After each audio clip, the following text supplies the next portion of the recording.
ये 1 महीने पहले क्या बोल रहे थे कि मैं आदिवासियों का सबसे बड़ा नेता हूँ, कोई भी अगर अत्याचार होगा तो हम उसको गोली मार देंगे।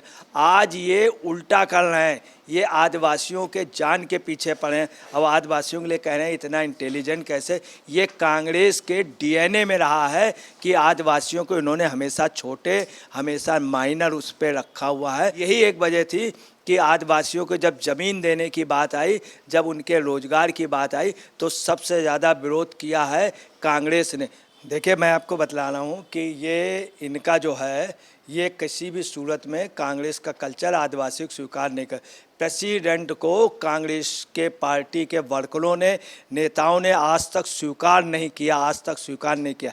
आज जो बीजेपी तख्त और ताज में है, हकीकत है कि उनके साथ आदिवासी हुए। हालांकि आदिवासियों के साथ वो अभी जुड़े, कांग्रेस बहुत पहले की पार्टी है, तो आदिवासियों के साथ इन्होंने किया है। ये कांग्रेस के डीएनए में है कि आदिवासियों का शोषण करो, वोट लो और उनको कुछ दो ना। बीजेपी ने दिया है, सबसे बड़ी पोस्ट राष्ट्रपति दिया। नमस्कार, मैं अंजलि मिश्रा, स्वागत है आप सभी का एचडीवी न्यूज पे। आपको बता दें कि कांग्रेस के एक विधायक का वीडियो सोशल मीडिया पर बड़ी तेजी से वायरल हो रहा है, जहां पर आदिवासी समाज के लिए उन्होंने एक बड़ा ही आपत्तिजनक और विवादित बयान दिया है, जहां पर वो कहते नजर आए हैं कि आदिवासी इतना तेज कैसे हो सकता है। जी हाँ, बिल्कुल सही सुना आपने। कांग्रेस के विधायक हैं इरफान अंसारी, जिन्होंने आदिवासी समाज के लिए इस तरीके की टिप्पणी की है, जिसके बाद बीजेपी इस पूरे मामले पर उन्हें घेरती नजर आ रही है। और इस पूरे मामले पर चर्चा करने के लिए हमारे साथ मौजूद है वरिष्ठ पत्रकार अजय पत्रकार जी। सर, आपका स्वागत है हमारे चैनल में।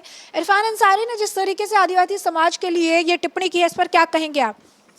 देखिए, इरफान अंसारी जी को खुद नहीं मालूम है, खुद बहुत डिस्प्यूटेड हैं।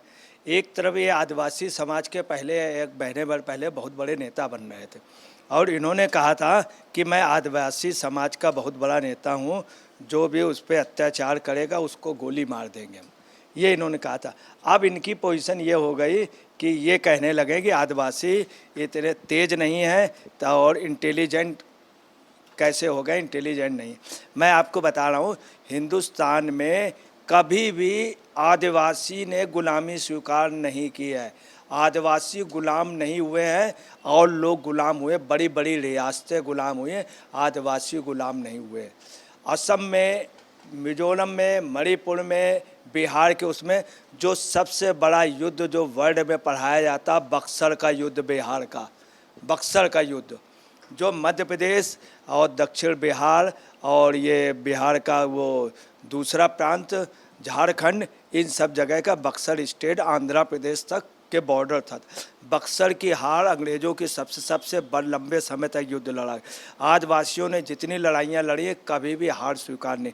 तो ये गलत कह रहे हैं। इंटेलिजेंट की बात कर रहे हैं तो बहुत अच्छे लोकसभा अध्यक्ष में पीएस संगमा माने गए हैं, पीएस संगमा माने गए, सबसे अच्छे लोकप्रिय उसमें। उनको प्राइम मिनिस्टर तक बनाने की बात हुई थी तो इन्होंने, इंदिरा सोनिया जी ने बनने नहीं दिया था, तो शरद पवार, तारिक अनवर और इन लोगों ने विद्रोह कर दिया था। तो आदिवासियों के लिए वास्तव में कांग्रेस के नेता हैं और कांग्रेस ने शुरू से इनके लिए बहुत विश्वासघात किया। मैं आपको वहीं एक चीज़ बता दें, आदिवासियों के लिए अगर सबसे ज़्यादा किसी ने काम किया है तो इसमें कोई शक नहीं, पूर्ववर्ती जनसंघ और बीजेपी ने। बीजेपी ही लोकसभा में विधेयक लाई थी। उस समय सांसद थे जगतवीर सिंह द्रोण, उन्होंने प्रपोजल पेश किया था कि उत्तर प्रदेश में उत्तराखंड और मध्य प्रदेश में छत्तीसगढ़ और बिहार में झारखंड के लिए और वनवासी क्षेत्रों के लिए झारखंड के लिए और उसके लिए छत्तीसगढ़ के लिए, उनके प्रपोजल में बीजेपी ने लड़ाई लड़ी। वहाँ पे लगातार बिहार में आंदोलन किया, मध्य प्रदेश में, छत्तीसगढ़ के लिए किया, उनकी देन थी। उसमें कांग्रेस ने विरोध किया था, पार्लियामेंट में नहीं बनने देंगे। और यहाँ पर भी जिस समय विधेयक पास करा के भेजा है मध्य प्रदेश सरकार में, उस समय तत्कालीन सरकार बीजेपी की थी, उन्होंने किया था। और उस समय बिहार में जो था वो बीजेपी समर्थित थे, उनसे प्रपोजल करके केंद्र का अनुमोदन होता है। केंद्र में जब पार्लियामेंट लोअर और हायर दोनों कर दे अप्रूव, तब बनता। केंद्र में लोअर और हायर में इन्होंने किया था। तो भाजपा का ये रहा कि उन्होंने आदिवासियों के लिए किया है। अब क्या है, इरफान अंसारी आज ये क्या कह रहे हैं, आदिवासी इतना तेज कैसे हो गए, इतने इंटेलिजेंट कैसे हो गए। तो मैं आपको बता रहा हूँ कि बहुत कई सीनियर अधिकारी, वो इस समय देश का एक बहुत बड़ा टॉप का सुरक्षा अधिकारी, मैं नाम नहीं लेना चाहता हूँ, वो आदिवासी हैं। एक प्रदेश से वो बिलोंग करते हैं, परंतु वो आदिवासी हैं। दूसरी आपको बता रहे हैं, आर्मी के जो ट्रूप में 1965 में सबसे पहले भारत ने गदरा शहर पाकिस्तान का कब्जा किया था। उस समय वहाँ के आदिवासी उनके साथ कंधे से कंधा मिला के दे रहे थे। हिंदुस्तान के इतिहास में पहला शहर चंद घंटों में राजस्थान में ब्रिगेडियर अरुण वाजपेयी के नेतृत्व में कब्जा हुआ था। उन्होंने अपने उस पर लिखा था, धन्यवाद दिया था, प्रेसिडेंट से अपील उन्होंने उस समय की थी और प्रधानमंत्री से कि आदिवासियों को भी श्रेय दीजिए कि वो आगे बढ़ करके। अब देखिए क्या है कि यही इरफान अंसारी कितना भड़काने की बात कर रहे हैं। ये 1 महीने पहले क्या बोल रहे थे कि मैं आदिवासियों का सबसे बड़ा नेता हूँ, कोई भी अगर अत्याचार होगा तो हम उसको गोली मार देंगे।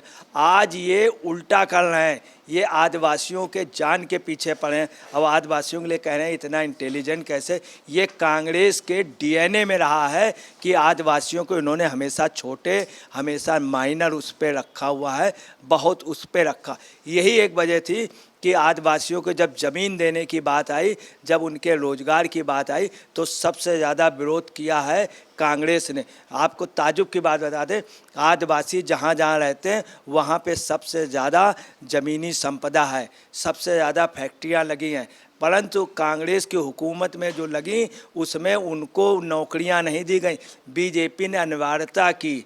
जब मध्य प्रदेश में इनकी सरकार आई तो भाजपा ने एक सिस्टम रखा वहाँ के लोकल एडमिनिस्ट्रेशन से कि आपको उनके लोगों को रखना ही पड़ेगा।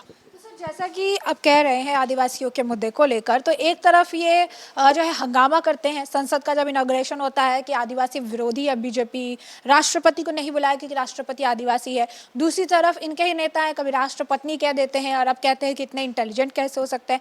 तो कांग्रेस की ये बदलती राजनीति पर क्या कहेंगे आप?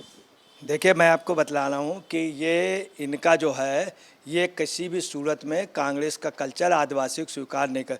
प्रेसिडेंट को कांग्रेस के पार्टी के वर्करों ने, नेताओं ने आज तक स्वीकार नहीं किया, आज तक स्वीकार नहीं किया।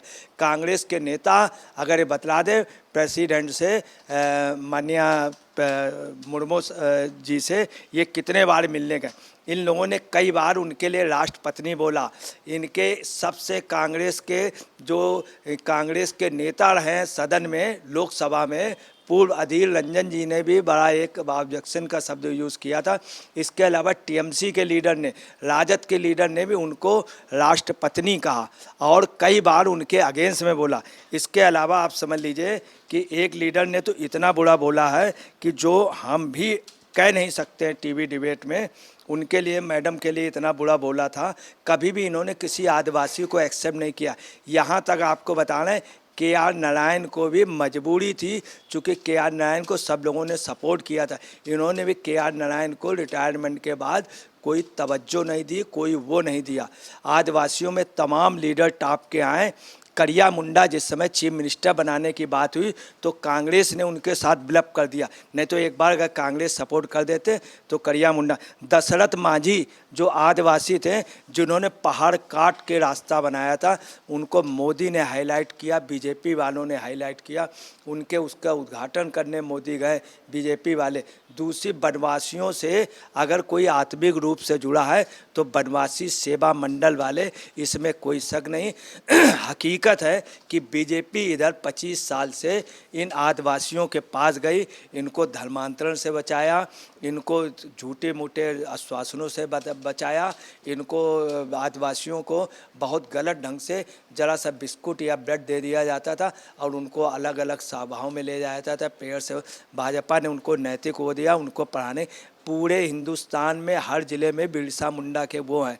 आदिवासी बच्चों को ला के अपने खर्चे में पढ़ाना, ये वास्तव में आरएसएस बीजेपी ने एक अच्छा काम किया। आज जो बीजेपी तख्त और ताज में है, हकीकत है कि उनके साथ आदिवासी हुए, हालांकि आदिवासियों के साथ वो अभी जुड़े। कांग्रेस बहुत पहले की पार्टी है, तो आदिवासियों के साथ इन्होंने किया है। ये कांग्रेस के डीएनए में है कि आदिवासियों का शोषण करो, वोट लो और उनको कुछ दो ना। बीजेपी ने दिया है, सबसे बड़ी पोस्ट राष्ट्रपति दिया। तो जैसा कि आपने अजय पत्रकार जी को सुना, उन्होंने स्पष्ट तौर पर कहा है कि ये कांग्रेस के डीएनए में है, जो हमेशा आदिवासी समाज को लेकर इस तरीके के विवादित टिप्पणियां उनके एक के बाद एक नेताओं द्वारा किया जाता है। वहीं दूसरी तरफ बीजेपी है, जिन्होंने इस समाज को आगे बढ़ाने के लिए काम किया और सबसे बड़ी पोस्ट अगर आप देखेंगे, राष्ट्रपति के पोस्ट पर भी उन्हें बिठाया है। तो ऐसे में आपने ये चर्चा पूरी सुनी है, अब इस पर आपकी भी जो राय हो हमें कॉमेंट सेक्शन में कॉमेंट करके जरूर साझा करिएगा। धन्यवाद।